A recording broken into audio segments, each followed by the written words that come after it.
Қазақ тіл білімі YouTube арнасына қош келдіңіздер. Бүгінгі біздің өтетін тақырып қазақ тіл білімі.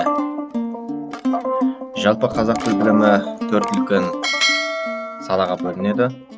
Олар фонетика, лексика, сөз жасам және грамматика. Фонетика саласы дауысты дыбыс, дауыссыз дыбыс, буын, үндестік заңы, тасымал, екпін, орфография және орфоэпия деп бөлінеді. Дауысты дыбыстар өз ішінен жуан дауысты, жіңішке дауысты, ашық дауысты, қысаң дауысты, еріндік дауысты, езулік дауысты деп бөлінеді. Және дауыссыз дауыстар өздеріңіз білетіндей ұяң дауыссыз, үнді дауыссыз, қатаң дауыссыз дауыстар болып бөлінеді. Буын өздеріңіз білетіндей ашық буын, бітеу буын, тұйық буын деп үшке бөлінсе, үндестік заңы буын үндестігі, дыбыс үндестігі болып бөлінеді. Дыбыс үндестігі өз ішінен үшке бөлінеді. Олар ілгерінді ықпал, кейінді ықпал, тоғыспалы ықпал. Одан кейінгі тіл білімінің үлкен бір саласы лексика. Лексика өзі үшке бөлінеді. Жалпылама лексика, қолдану аясы тар лексика және сөз мағынасы. Қолдану аясы тар лексикаға кәсіби сөз, термин сөз, кірме сөз, көнерген сөз, жаңа сөз және диалект сөздер жатады. Көнерген сөз өз ішінен тағы екіге бөлінеді. Ол архаизм және историзм. Одан кейінгі сөз мағынасы.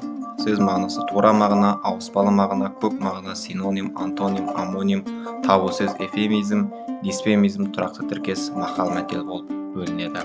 Қазақ тіл білімінің тағы бір саласы ол сөз жасам. Сөз жасам дара және күрделі болып екіге бөлінеді. Дара сөз жасам ішіне негізгі сөз және туынды сөз болып бөлінсе, сөз жасамның күрделі сөзіне біріккен сөз, қысқарған сөз, қос сөз және тіркес сөздер болып енеді. Қос сөз өз ішінен тағы да екіге бөлінеді. Ол қосарлама қос сөз және қайталама қос сөз. Тіркесті сөз бұл еркін тіркес және тұрақты сөз тіркестері. Одан кейінгі қазақ тіл білімінің тағы бір саласы грамматика. Грамматикада сөз таптары, қосымша, синтаксис және пунктуация, стилистика тән. Сөз таптары 9 сөз табы: зат есім, сын есім, сан есім, есімдік, етістік, үстеу, шылау, елтеу сөз, одағай. Қосымша жұрнақ және жалғау болып екіге бөлінеді. Жұрнақ сөз тудырушы және сөз түрлендіруші. Жалғау жіктік жалғау, септік жалғау, көптік жалғау және тәуелдік жалғау. Синтаксис сөз тіркесі, жай сөйлем, құрмалы сөйлем және сөйлем мүшелері. Пунктуация бұл тыныс белгілер және стилистика.